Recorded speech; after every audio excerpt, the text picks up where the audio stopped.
Figure 11:15, Standard Library Class String.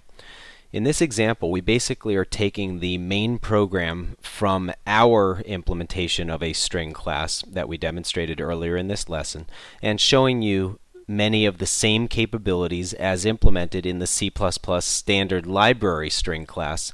It's just to demonstrate that indeed most of the capabilities I previously showed you are already built into the C++ string class. So here in main we create three string objects, one initialized with the C-style string happy, one initialized with the literal birthday, and one which is the empty string called S3.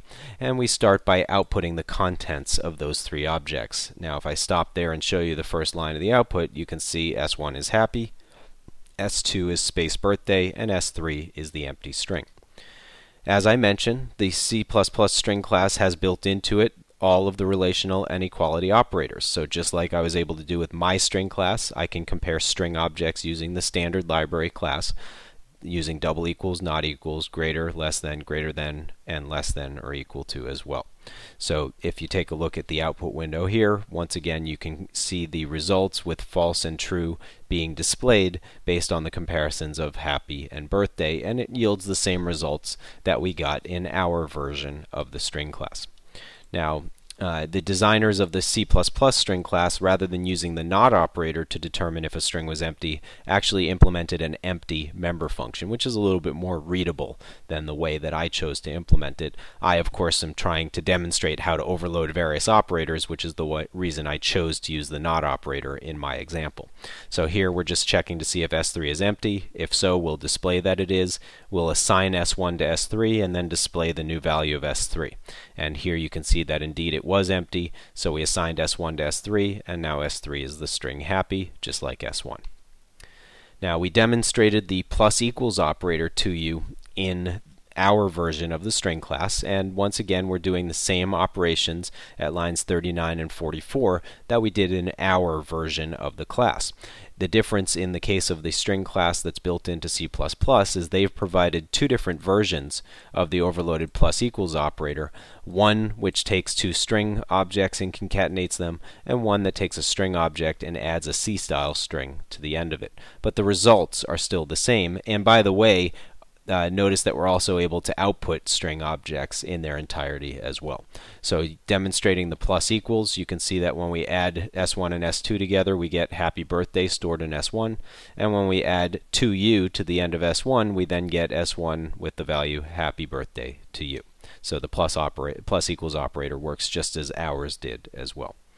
Now, as far as substrings go, again, the implementers of the C++ class chose not to use the parentheses overloaded operator, but rather to define a function called substr, which is actually more readable than my way of doing it. But again, my way was to demonstrate specifically this is a way that you can overload the function call operator. So when I do s1.substr with 0 and 14 as arguments, this is going to give me the first 14 characters in the string S1. And when I do s1 substr with just the argument 15, that's going to give me the rest of the string starting from position 15.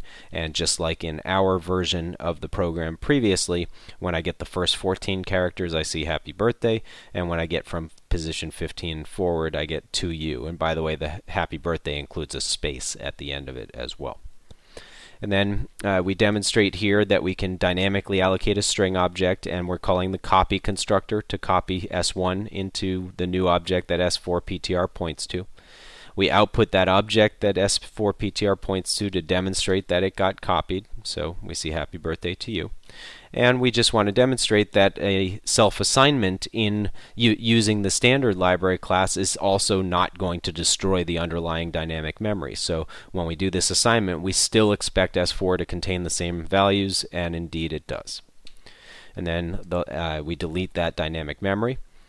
And at line 70 through 73 here, we demonstrate using the square brackets operator to change values within our string. So just like a regular C-style string, which is really a character array, you can index through a string object, and here we're going to positions 0 and 6 and changing them to capital H and capital B respectively.